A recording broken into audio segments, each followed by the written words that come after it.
के भगवान की गायों में मिल गया। भगवान ने देखा ये तो कोई राक्षस है, तो भगवान ने उसका वध कर दिया। तो ग्वाल बाल कहने लगे, कन्हैया तूने गाय के बछड़े की हत्या कर दी, तू गौ हत्यारा हो गया, तुझे सभी तीर्थों का स्नान करना होगा। तो ठाकुर जी ने सभी तीर्थों को यहीं पे बुलाया।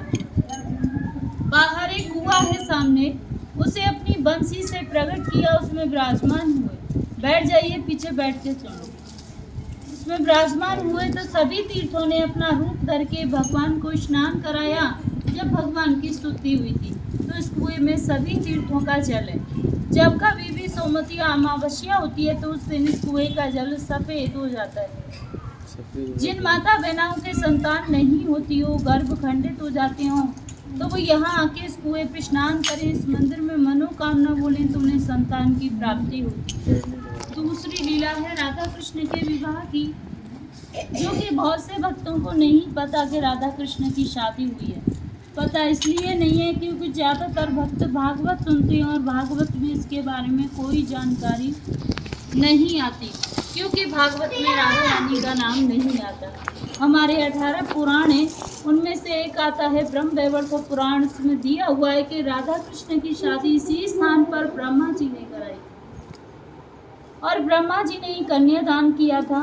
जो हमारे हिंदू रीति में विधि होती हैं वो सब पूरी हुई थी, जैसे वेद मंत्रों की, हवन की, फेराओं की।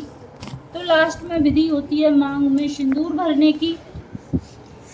तो आप सभी यहाँ पे ध्यान से दर्शन करो। यहाँ पे ठाकुर जी राधा रानी की मांग में सिंदूर भरते हुए, हाथ देखो ठाकुर जी का राधा रानी के सिर के ऊपर है और ऐसी चुटकी बनी हुई है हाथ में इस तरीके से।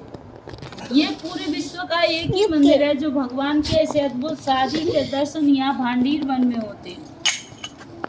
नहीं तो जहाँ भी दर्शन करोगे बंसी बजाते हुए करोगे। यहाँ पे ठाकुर जी के हाथ में बंसी नहीं है, सिंदूर है मांग भरते हुए।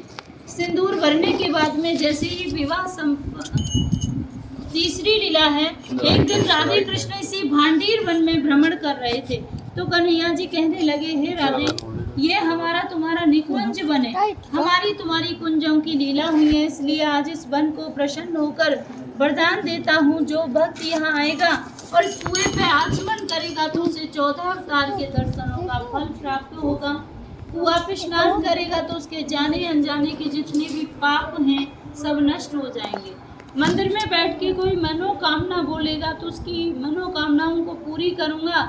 या फिर कोई भक्त यहाँ पे एक रात्रि निवास करेगा, कुआं पे स्नान करेगा और माँ कुमारी के दर्शन करेगा तो उसे गोलोक की प्राप्ति होगी। यहाँ बैठ के कोई चीज खाएगा तो उसे इंद्रलोक की प्राप्ति होगी, या यहाँ पे कोई गौदान करेगा तो उसकी त्यागों का उद्धार होगा। इतना सुनने के बाद राधा रानी घबराई और बोली, हे प्रभु, आपने तो इतने वरदान दे दिए, इतना होने पर तो यहाँ भक्तों की इतनी भीड़ हो जाएगी, 24 घंटे भक्त रहेंगे, हमारे तुम्हारे मिलने में बाधा पड़ जाएगी प्रभु।